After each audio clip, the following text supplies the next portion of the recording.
하나님 말씀 고린도전서 3장 10절부터 17절까지 말씀. 내게 주신 하나님의 은혜를 따라 내가 지혜로운 건축자와 같이 틀을 닦아두매 다른 이가 그 위에 세우나 그러나 각각 어떻게 그 위에 세울까를 조심할지니라. 이 닦아둔 것 외에 능히 다른 틀을 닦아둘 자가 없으니 이 틀은 곧 예수 그리스도라. 만일 누구든지 금이나 은이나 보석이나 나무나 풀이나 지푸로 이 터 위에 세우면 각 사람의 공적이 나타날 터인데 그날이 공적을 밝히리니 이는 불로 나타내고 그 불이 각 사람의 공적이 어떠한 것을 시험할 것임이라. 만일 누구든지 그 위에 세운 공적이 그대로 있으면 상을 받고 누구든지 그 공적이 불타면 해를 받으리니 그러나 자신은 구원을 받되 불 가운데서 받은 것 같으리라. 너희는 너희가 하나님의 성전인 것과 하나님의 성령이 너희 안에 계시는 것을 알지 못하느냐. 누구든지 하나님의 성전을 더럽히면 하나님이 그 사람을 멸하시리라. 하나님의 성전은 거룩하니 너희도 그러하니라. 아멘. 한번 따라합시다. 지금까지 에베네셀, 오늘은 임마누엘, 내일은 여호와 이레. 할렐루야. 우리 교회를 그렇게 이끌어 가실 줄 믿습니다. 지금까지 에베네셀, 여기까지 인도하시고 도우셨던 하나님의 역사가 오늘 하나님이 함께 하시는 놀라운 은혜로, 그리고 내일도 이끌어 가시는 하나님의 역사가 이루어지게 되기를 소망합니다. 그렇게 일하실 하나님을 찬양합니다. 전라도에 무등산 자랑 안에 조그마한 교회가 하나 있습니다. 그 교회에 섬기는 분이, 목사님이 이제 중도에 시각장애를 입으셨어요. 이분이 광주에서 좀 큰 교회를 시무를 하셨는데 갑자기 시각장애가 온 겁니다. 시각의 장애가 와서 앞을 보지 못하는 신세가 되었습니다. 교회에서 시각장애인 목사님이 어떻게 목회를 하시겠노? 목사님을 사임했으면 좋겠다. 이렇게 말씀하신 분도 있고, 앞도 보지 못하는 어른을 어떻게 교회에서 내보내냐, 옥신각신 다툼이 생기는 겁니다. 중간에 끼어있는 목사님은 굉장히 난감하신 겁니다. 본인 개인의 인생도 있고 교회를 생각하는데 교인들이 저것들끼리 막 논쟁하고 있는 거, 자기 때문에 논쟁의 대상이 되고 다툼이 일어나는 거 보니까 마음이 너무 아픈 겁니다. 이분이 어느 날 갑자기 호련이 사라져 버렸습니다. 호련이 사라져 가지고는 택시기사한테 말을 합니다. 사람들이 모르는데, 동네에 아주 한적하고 그래서 아무도 모르는데 그다음 날 좀 내려주세요. 그래서 택시기사가 무등산자락 안쪽에, 전라도 광주에 무등산자락 안쪽에 오지 마을에, 산골짜기 마을에다가 거기 이제 내려들은 겁니다. 목사님이 앞이 잘 안 보이는데 이 사람 저 사람 물어가지고 동네 이장을 찾아가서 여기 어디 빈집 있습니까? 내가 좀 기거하고 여기 살다가 나 그냥 죽었으면 좋겠고 노후 생활을 여기서 했으면 좋겠는데 그래 말했지만은 이분은 그 죽으려고, 목사가 자살하면 안 되고 시각장애인으로 내가 어떻게 살겠노 싶으니까 그냥 기도하다가 죽으려고 거기 들어오신 겁니다. 기도하다가 죽으려고 거기 들어와서 빈집 하나만 어떻게 주선을 해달라고 하니까 이장께서, 마을 이장이 빈집을 주선해 줍니다. 빈집에서 기도하고 찬양하고 기도하고 찬양하고 그러면서 혼자 교인의 경건 생활하면서 죽으려고 마음먹고 거기서 시간을 보냅니다. 죽으려고 기도를 하는데 물도 안 먹고 음식도 안 드시고 죽을 날짜만 보고서 이제 그냥 이렇게 평생을 눈 뜨고 살았는데 눈 감고 사는 게 도대체 이분에게 용납이 안 되는 거고, 다른 직장을 가질 수 있는 것도 아니다 싶으니까 남들과 다 짐이 된 인생에 죽으라 부르자. 죽으려고 기도를 하는데 하나님의 음성이 들립니다. 내가 너를 이곳에 보냈다. 이곳에 보냈다니까 아이, 하나님이 무슨 뜻입니까? 그래서 자기가 살던 그 집에서 교회를 시작합니다. 하나님이 너희가 너를 이곳에 보냈다고 하니까 광주에 집에 있는 식구들, 자녀들하고 아내에게 연락을 해서 한 번씩 들어와서 살림을 챙겨주고 자기는 거기서 기도원처럼 혼자 경건센터처럼 그렇게 교회를 꾸려가는 겁니다. 그리고는 자기 사연을 적어서 미국 시각장애인 선교회에다가 편지를 보냈습니다. 미국 시각장애인 선교회에서 그 편지를 받고서는 감동이 돼서 거기다가 교회를 지어줬습니다. 하나님이 여기 보냈다면 여기서 목회하라는 건데 여기서 목회를 해보자 마음먹고 1년 기도하고 2년을 기도하는데 교인이 아무도 생기지 않습니다. 그저 광주에서 가족들이 보내온 돈 가지고 속되면 돈 까먹고 사는 게 다예요. 그러다가 이분이 이덕진 목사님이라는 분이 테이프가 이렇게 돌아다니는데 간정 테이프를 들으면서 은혜를 받았습니다. 이덕진 목사님은 여러분 잘 아시는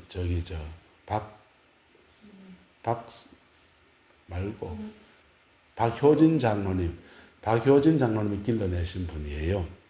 이덕진 목사님의 간정 테이프를 들으면서 은혜를 받았어요. 그래서 그분에게 이덕진 목사님의 된통 전화를 놨습니다.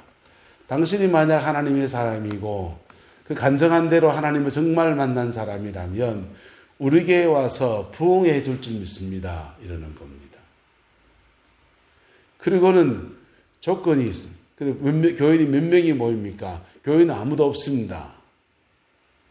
교인은 아무도 없는데 어떻게 목사님이 전도팀 데리고 와서 동네 사람들 전도회가 부흥회를 해주세요. 그게 정신 나간 사람이 다 했노. 사람을 모아놓고 부흥회를 하자고 해야지. 목사님이 와가지고 전도팀 데리고 와서 전도해서 부흥회를 해달라 그러니까 이 대략이 난감입니다. 근데 정신 나간 소리가 전화로 하는 사람이니 이거 무시해야 되겠다. 전화한 교회는 저희 통합측이고 이덕진 목사님은 원래 통합측에서 자랐지만 합동적 신학교를 가서 총신 출신입니다.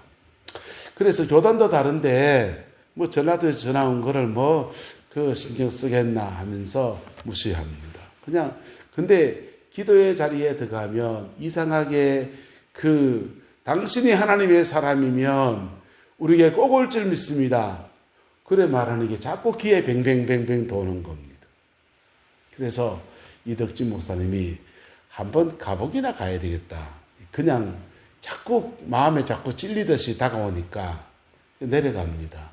내려가서 보니까 목사님은 시각장애인이시고 교인들은 이러시니까 아무도 전도하러 다니지도 못하니까 전도팀을 데리고 와서 전도해라는 것이 이해가 되는 겁니다. 그래서 다시 올라가서 자기 교회의 전도팀하고 같이 청송보호감호소에 교도소 선교하는 그 팀들 끌고 모아가지고 돈도 가지고 가고 전도할 비용도 다 들고 내려가서 전도합니다.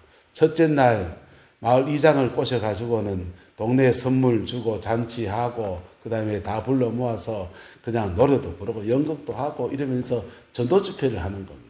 첫째 날 전도 집회하고 그리고는 당첨해가지고 이제 상품 주고 둘째 날 전도 집회하고 이제 셋째 날 돼서 이분들한테 복음을 전하고 예수님을 영접시켜야 되겠다라고 마음 먹고서 이제 드디어 이제 찬송가를 하나 부르기 시작합니다. 세상 노래 부르다가 찬송가 하나 부르는데 예수 사랑하심은 거룩하신 말일세 이 찬양을 하는데 동네에 교회라고는 그 교회가 처음인 것 같은데 동네 마을 사람들이 찬양을 다 알고 다 따라 부르는 거예요.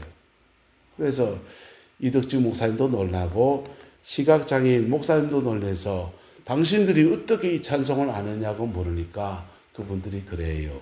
우리가 다 한때는 교회 다녔습니다. 이 오지 산속에 어떻게 교회가 있었단 말이냐고 물으니까 미국 선교사가 들어와서 선교를 하면서 산속에다가 교회를 세우고 우리 자기들이 꼬맹일 때 복음을 전해 주었는데 그 선교사님이 연세가 드셔서 본국으로 돌아가시는데 그 후임자를 못 정하고 그 선교사님이 가셨다는 거예요.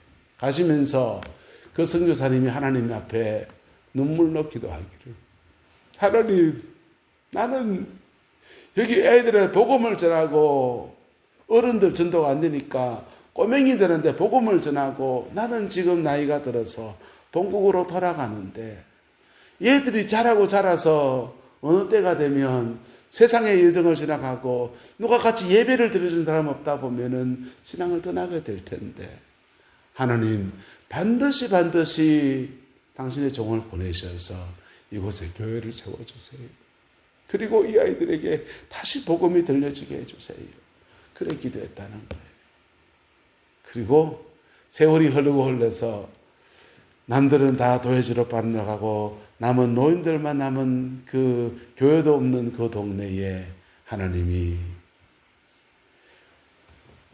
광주 땅에 멀쩡히 목회하던 목사님이 시각장애인이 된 건 하나님 뜻인지 아닌지 모르겠지만은 시각장애인 대신 목사님이 돼서 이분이 어디 어탁할 데 없고 그냥 발길 닿는 대로 죽으려고 찾아온 그 자리가 하나님 이상하게도 묘한 아다리가 돼서 그 선교사가 어린 애들에게 복음을 전하는 그 자리에 다시 교회를 열고 그리고는 그들을 복음화하는 아름다운 여정에 그리고 지금도 그 교회가 저희 통합적 교회단에 소속되어 있습니다.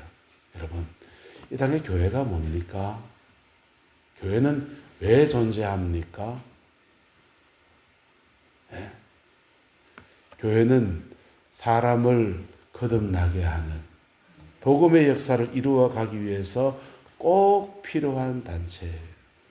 세상에 학교도 필요하고 병원도 필요하고 공장도 필요하고 다양한 건물도 필요하고 다양한 공간도 필요하고 다양한 공동체도 필요하지만은 죄인을 불러서 의인을 만드는 공동체는 교회밖에 없다는 겁니다. 교회밖에 없다는 겁니다. 학교가 그렇게 되지 않습니까? 학교에서 사람을 가르치면은 가치관을 잡아주고요. 사람이 어떻게 살아야 되는지를 가르쳐 주지만은 이상하게도 사람은 한번 따라합시다. 배운 대로 못 살고 느낀 대로 산다. 본 대로 산다. 사람들은 배운 대로 학교에서 배운 대로 못 살고 느낀 대로 본 대로 살아요. 일본 어떤 작가가 이런 얘기했습니다. 나는 내가 해야 될 일을 유치원에서 배웠다. 유치원 교육에서 횡단보도 건너갈 때 손 들고 건너가라. 그 교육만 제대로 지키며 살아도 이 세상의 공중도덕은 다 지켜집니다. 그런데 우린 유치원 지나고 우린 유치원 세대가 아니니까 초등학교 졸업하고 중학교 하고 고등학교 하고 대학교 하고 또 인생을 이렇게도 살아보고 저렇게도 살아봤는데도 이상하게도 사람이 마땅히 지켜야 될 그것을 잘 못 지키며 살아가요. 그 많은 원인은 무엇이게 있어요. 그래서 사람은 느낀 것들은 우리 의식이 아니라 무의식에 들어가거든요. 그래서 심리학 공부를 하고 인간의 심리에 대해서 이해하기 시작하면 거기에 대해서 조금 더 넓은 답을 찾아낼 수 있습니다. 그래서 사람이 교육으로 안 되는 것을 심리학이 고칠 수 있다. 20년 동안 심리학자들이 열심히 연구하고 열심히 노력했습니다. 많이 노력했는데 결론이 뭔지 압니까? 심리학은 사람을 고칠 수 없다. 그럼 사람은 누가 고칩니까? 네? 기계가 고장나면 애 선택하면 되는데 사람은 누가 고칩니까? 네? 여러분 신랑 반품해버리고 싶은 때 없습니까? 이명기 권사님. 시어른들한테 반품해가지고 다시 만들어주세요 하고 싶은 때 있습니까? 여러분, 아마 우리 마누라도 그렇고 저도 우리 마누라도 그럴 것 같습니다. 진작에 그냥 보내가지고 다시 인간 개조를 다시 해가지고 그냥 데리고 살았으면 좋겠어요. 근데요, 사람을 정말 고치는 능력은 어디에 있습니까? 예수님의 보혈의 피. 할렐루야. 예수님의 보혈의 피, 복음입니다. 복음이 사람을 변화시킵니다. 그리고 또 하나 변화시킨 힘은 복음 안에 부어지는 성령님의 능력. 거기다 또 하나 더하면 복음을 받은 사람들이 그 사람을 인격으로 사랑으로 대할 때 사람은 변화되어집니다. 할렐루야. 그 은혜와 축복을 우리 교회에 만들어가는 은혜가 있게 되기를 예수님의 이름으로 축복합니다. 사도 바울은 고린도전서 3장의 말씀에 고린도 교회를 세울 때 그가 어떤 마음이 있는지를 말씀해 주고 있어요. 사도 바울이 고린도에서 1년 반을 머물면서 교회의 기초를 낳았습니다. 건물을 세우지 않았습니다. 그냥 가정 모이는 교회였어요. 그런데 가정교회 하나 세우는데 고린도 지역에서 사람들에게 복음을 전하고 대사도가 복음을 전해가는데 이렇게 말합니다.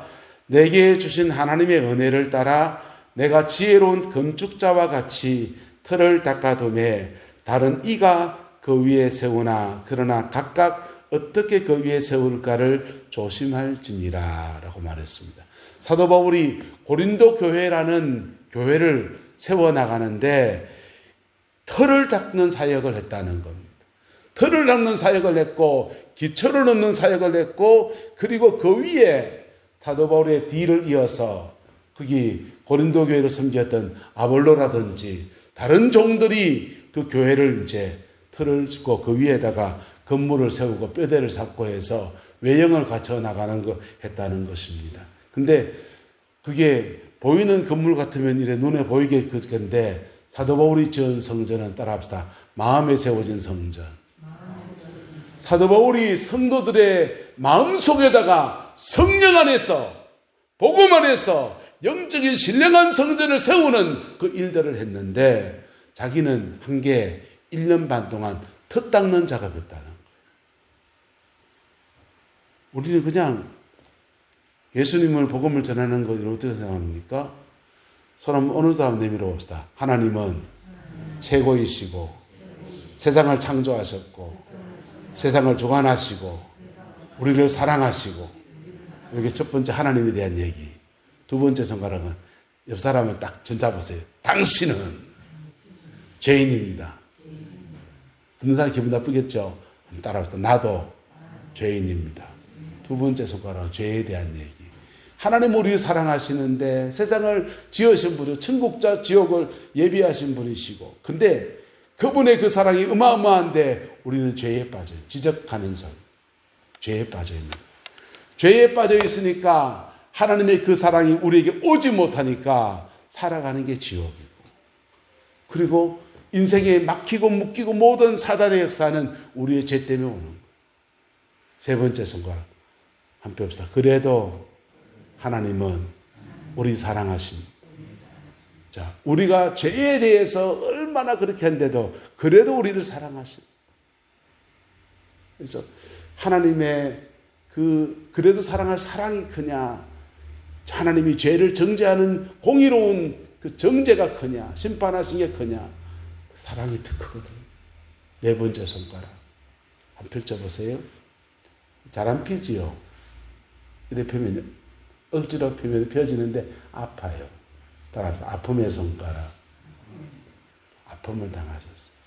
우리의 죄 때문에 끝나지 않은 하나님의 사랑 때문에 예수님이 십자가에 죽으시고 아픔을 당하셨습니다.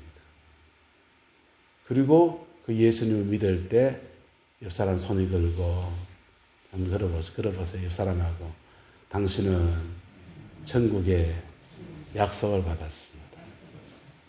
이게 CCC의 사형리 전도법을 손에다 넣은 거거든요.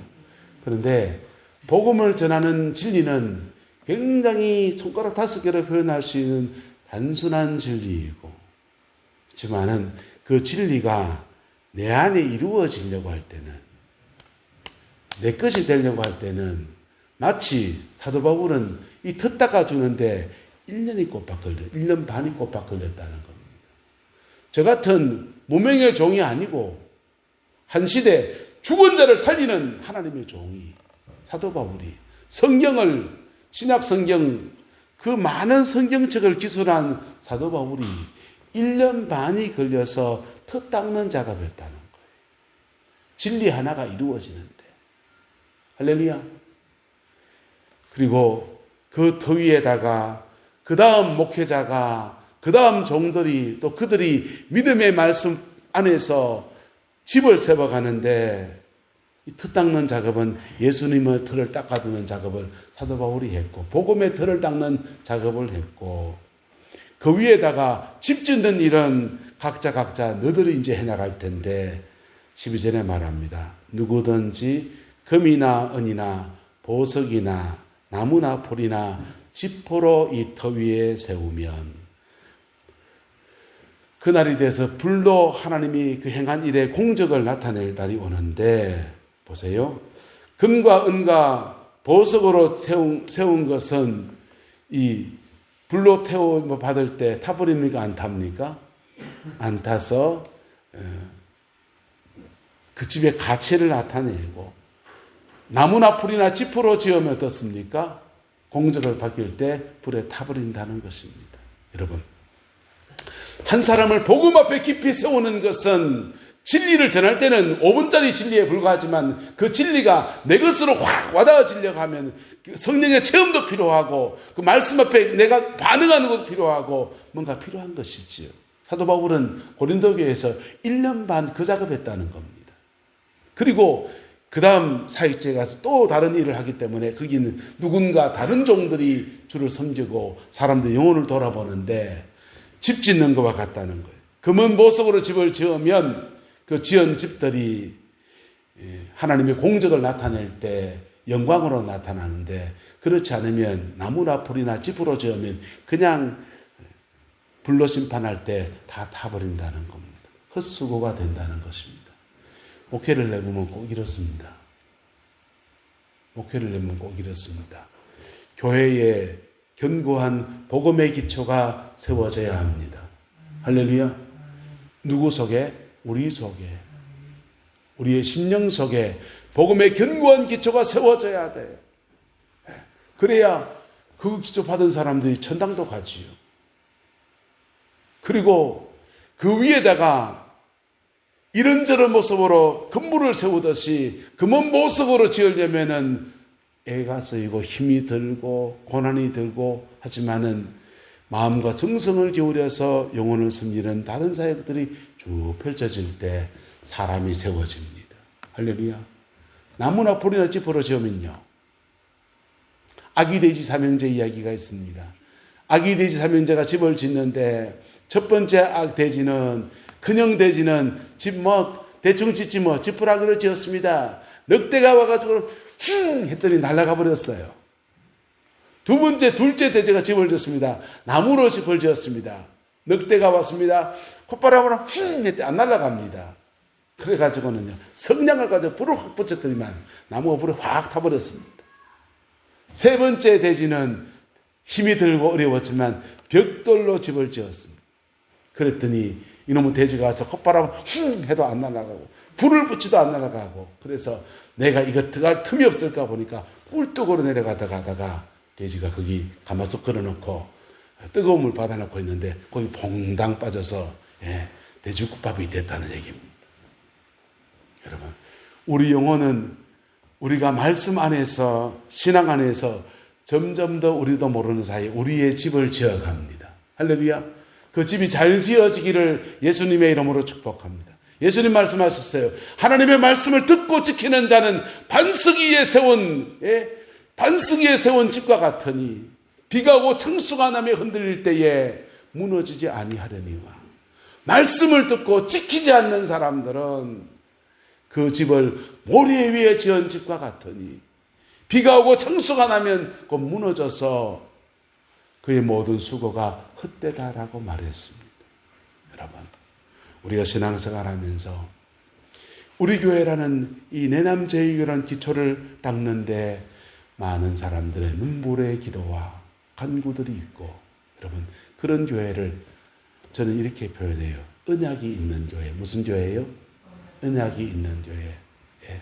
전라도 그 무등산 자락 안에 있는 그 교회를 말했는데, 그 선교사님이 그 영혼들 붙들고 씨름하면서 하나님이 이 영혼들을 때가 되면 반드시 천국 백성 삼아주세요. 그래 기도해 놓은 것이 언약이 남아 있어서 그 선교사님은 본국으로 돌아가고 떠나버리고 말았지만은 하나님은 그 언약을 기억하셔서 거기 멀쩡한 목사님을 시각장애인을 하나님이 만드셨는지 만들어진 목사님 데리고 갔는지 모르지만 어쨌든 그 목사님을 거기 보내서 우연 같은 필연을 통해서 거기 보내서 거기에 다시 교회를 하게 하시고 연세가 든 그분들을 다시 복음 앞에 초청하는 아름다운 사역들을 풀어지게 하셨어요.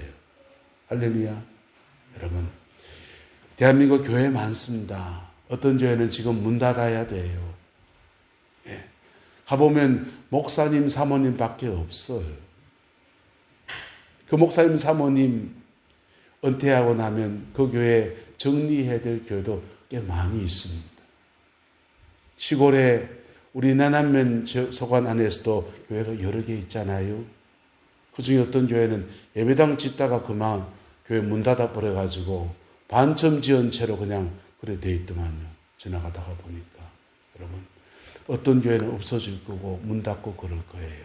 근데 하나님이 어떤 교회를 끝까지 가느냐? 언약이 있는 교회. 무슨 교회예요? 언약이 있는 교회. 교회를 처음 세울 때 그때 하나님 앞에 눈물로 기도하면서 하나님 이 땅에 이 교회를 세우는데 이런 마음과 이런 중심으로 우리가 교회를 세우니 하나님 이 교회 꼭 붙들어 주셔서 교회 구실 제대로 하게 역사해 주세요 라고 하면서 기도한 사람들은요, 그거는 언약이 있는 교회예요. 무당들이요, 무속인들이 참 희한하죠. 그 신기가 이래 와가지고 막 그러는데 이걸 우병이 막 오면은 견디지 못하니까 무당을 찾아가서 이런저런 하다 보면은 니는 신 받아야 될 년이네. 죄송합니다. 그 사람들 말로. 신 받아야 될 년이네. 내가 신 받아야 됩니까? 운명을 주고 신을 받으려고 하는데 그 징표가 뭡니까? 그래 묻습니다. 그러면은 니 한번 물어봐라. 그래가 이래 기도하면서 그 영에 끌리는 거예요. 영에 끌리면은 이상해요. 그 영이 끌고 이래 갑니다. 가갖고 어디 가서 땅을 이래 파는데 이상하게 그 땅 파면은 뭐가 나오겠어요? 방울하고, 무속인들에서는 그 기구들이 거기 나와요. 참 묘하지요, 여러분. 성령님은 무속의 영은 아니세요? 그런데 교회가 또 어떤 하나님의 사람들이 언약의 사람이 되면 이상해요. 시간이 지나고 그 한데도 하나님이 그 언약 안에서 그를 끌고서 그를 세우시는 역사가 일어납니다. 부산에 가면 수영로 교회라고 하는 좋은 교회가 있어요. 그 교회, 왜 수영 로타리에 있는 교회입니다. 수영 로타리에 교회를 했는데 대학부 청년들이 보니까 교회가 성당에 가다가 마치 아홉수를 못 넘듯이 고비를 늘 못 넘어가는 거예요. 그래서 우리 기도해야 되겠다. 대학부 청년들이 그냥 다 끌어모아서 해운대 바닷가에 가가지고는 백사장에 앉아서 하나님 건너가게 하옵소서, 넘어가게 하옵소서 간구하는 겁니다. 부르짖어가 기도하는데 그 교회가 그 한 고비를 넘어서 9수를 못 넘던 교회가 고비를 넘어가면서 성장해요. 근데 이상하죠. 수영로 교회가, 수영 노타리에 있는 교회가 성장하고 부흥하다가 교회를 새로 지어야 되겠는데 땅을 계약하고 여기다 짓겠다고 당에서 결정을 지었습니다. 교회 땅 사는 거요, 엄청 보안을 요합니다. 왜? 교회가 산다 하면 갑자기 주인이 땅값을 올리거든요. 그래서 당에서 철통 보안해서 아무한테도 안 알리고 청년들도 모르고 그냥 장로님하고 목사님 몇 사람만 조정해가지고 하면서 그 땅을 계약을 딱 하고 이제 계약금을 딱 치르고는 교회에 발표를 했습니다. 우리 교회는 새로운 성전을 저기다 짓습니다 하는데 대학부들이 놀라버렸습니다. 왜 놀랐냐? 자기들이 건너가기 하옵소서 기도했던 그 자리였어요. 우연 같은 필연이 그렇게 이루어지는 거예요. 왜? 언약이 머문 곳이 되어버리기 때문에. 할렐루야. 우리 내남제일교회 이 내남 땅에 하나님 이 교회를 세우시고 주님의 언약이 초기 교회에서 기도하던 당신의 여종들과 남종들의 기도들 속에서 그 언약이 여기 있습니다. 할렐루야. 언약이 여기 있어요. 전 여기 와가지고 교회를 부임해서 배동희 전사님하고 이런저런 얘기 통화를 하다가 교회 역사 얘기 쭉 들은 걸 듣고서 소름이 돋는다 그랬어요. 왜냐하면요, 다른 사람들은 그런 얘기 들으면 소름이 안 돋을 거예요. 저는 한국교회 성령운동의 역사들을 공부를 한 사람이거든요. 역사들을 공부하면서 그 중에 예태해 목사님이란 분에 대해서 아주 연구를 좀 많이 했습니다. 예태해 목사님이란 분을 연구했는데 예태해 목사님 얘기를 그냥 책 보고 공부하고 이런 분이었구나 그랬어요. 근데 우리 교회에 예종도 목사님이 부흥회를 많이 오시고 그리고 그 예종도 목사님의 흐름 안에서 많은 청년들을 제자로 삼아서 길러내신 그런 교회예요. 그 얘기를 듣고서 내가 깜짝 놀랐습니다. 왜 하나님이 나를 이곳에 보내셨을까? 나는 과거에 이 교회의 어떤 언약의 흐름 안에서 여기 와 있는 게 아닐까 이런 생각이 든다고 배준사님한테 그 얘기했어요. 그랬더니 준사님이 그러시더라고요. 목사님 맞습니다. 그 교회에 어마어마한 영적인 유산이 있고 언약이 있습니다. 그래 내가 그게 다시 일으키고 다시 세우라고 하나님이 날 보냈구나. 저는 그래 믿습니다.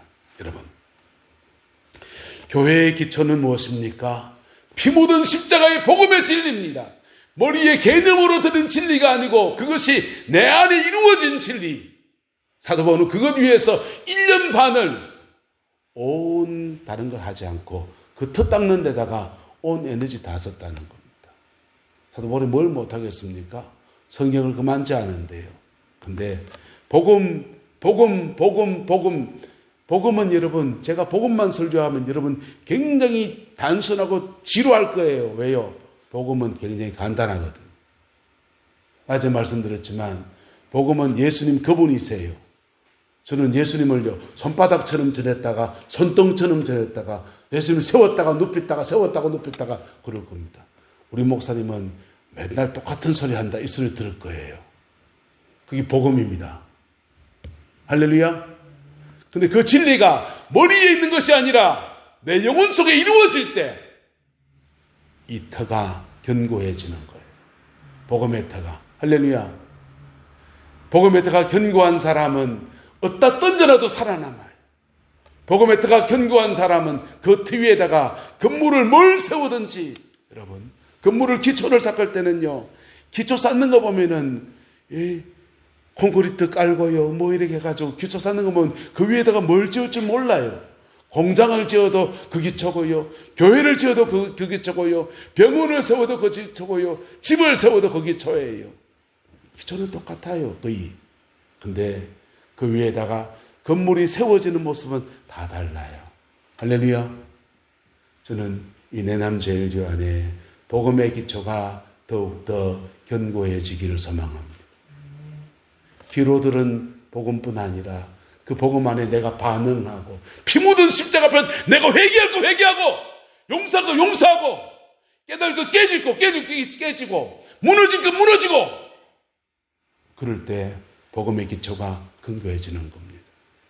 머리 개념으로 드는 진리는요 터가 제대로 되지 않아요. 그 모래 위에다가 집 짓는 것과 같아요. 사도 바울은 반석 위에 교회를 세우려고 1년 반 다른 거 다 할 수 있는 분이 복음에만 충실했던 거예요.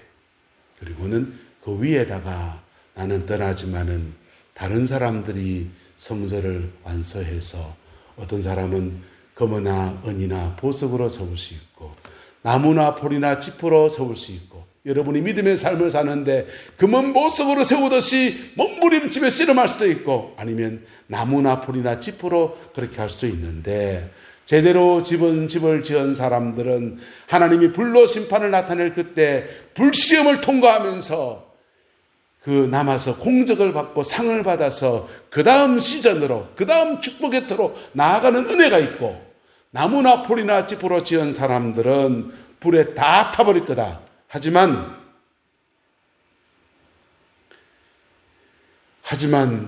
공적은 다 타버리고 없고 헛수고했구나. 목회도 헛수고했구나. 주를 교회를 섬기고도 헛수고했구나. 해봐도 소용없는 짓 했구나. 이렇게 될 수 있지만은 그러나 그 자신은 무엇을 받을 때? 구원을 받는다. 왜? 사도 바울이 터는 제대로 세워놨으니까. 복음이라는 견고한 터는 제대로 세워놨으니까 구원은 받는다. 하지만 뭐 가운데 받을 것이다? 불 가운데 받는 것. 개털 모자 쓴 구원은 받게 될 거다. 천당은 갈 거다. 하지만 상은 없다. 그 얘기하고 있는 겁니다. 여러분의 남은 인생에 복음의 기초 속에 서서 구원이 더 깊어지고 확실해지기를 예수 이름으로 축복합니다. 그리고 그 위에서 하나님 앞에 내 영혼의 집이 제대로 세워져서 공적이 불타지 아니하고 하나님 앞에 큰 상을 받는 은혜의 역사가 풀어지게 되기를 예수님의 이름으로 축복합니다. 네, 그거 함께 만들어 갑시다. 함께 만들어 갑시다. 그 하는 여정 안에서 깨질 거 깨졌어야 돼요. 무너질 거 무너져야 돼요. 버려야 될 옛 습관은 버리셔야 돼요. 네. 내 고집 아집으로 살면 안 돼요. 진리의 말씀 앞에 무너질 거 무너져야 돼요. 깨질 거 깨져야 돼요. 그리고 버릴 거 버려야 돼요. 그리고 복음 앞에 정직하게 서서 그래 만들어갈 때 여러분의 영혼의 집이 제대로 세워지고 그 집이 세워진 사람들이 가정에 가서 가정 안에서 복음의 역사 안에 가정을 변화시키고 내 삶의 자리를 믿음의 터로 세워나가는 아름다운 은혜가 우리 교회 가운데 여러분의 인생 가운데 충만해질 겁니다. 그 여정 함께 걸어가기를 소망합니다. 기도하겠습니다. 좋으신 아버지 하나님, 우리가 주님의 성전입니다. 복음이 우리 안에 이루어지고 그 복음의 능력 안에서 복되게 남은 인생을 살아갈 수 있는 은혜와 기회를 주신 주님이십니다. 하나님, 그 일이 우리 교회 가운데 이루어지게 하옵소서. 70년 아버지 세대와 세대를 넘어서 이 교회를 지키고 붙들어 오신 주님을 찬양합니다. 이 교회에서 아버지 하나님 무릎이 닳도록 밤을 새워 기도하며 정말 진정한 교회됨의 본질이 교회 내 세워지기를 간구했던 남종들이 있었고 여종들이 있었습니다. 하나님, 그 아름다운 전통이 다시 일어나게 하옵시고 그 아름다운 열매들이 우리에게 이르러서 복된 열매로 나타나서 하나님, 이 교회를 통해서 사람이 세워지게 하시고 이 교회를 통해서 인생 무너진 사람이 소망을 얻게 하시며 이 교회를 통해서 하나님, 일꾼들이 길러지고 하나님의 은혜를 짊어지고 나가는 새로운 종단의 역사가 이루어지게 인도하여 주옵소서. 그 일의 수종들은 모든 주의 백성들을 축복하사 들어가도 복을 받고 나가도 복을 받으며 하는 모든 일들에 넘치는 하늘의 복이 부어지게 축복하여 주옵소서. 주께서 함께해 주시기 원합니다. 예수님의 이름으로 축복하며 기도드리옵나이다. 아멘.